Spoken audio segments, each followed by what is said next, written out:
Hello everyone, in this video I will show you how to activate Saily eSIM on your Android. So first of all, you have to check your compatibility. Ensure your Android device support eSIM technology. You can verify compatibility on Saily website or through their application. Now update your device, so it's really important. Right now download the Saily mobile application which you will find it, and if your phone support directly eSIM then it's great. Then I will show you the steps here. Now, once you're here on your phone settings, go to the mobile network option. Inside the mobile network, if you have a SIM, then it's great. If you don't have a SIM, then it will look like this.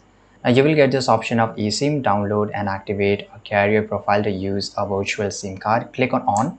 So once you click on it, it will ask you to add a eSIM. So you have to turn it on, click on add a eSIM. Then a QR code will be open. So basically a scanner, QR code scanner will be open. You have to scan the QR code.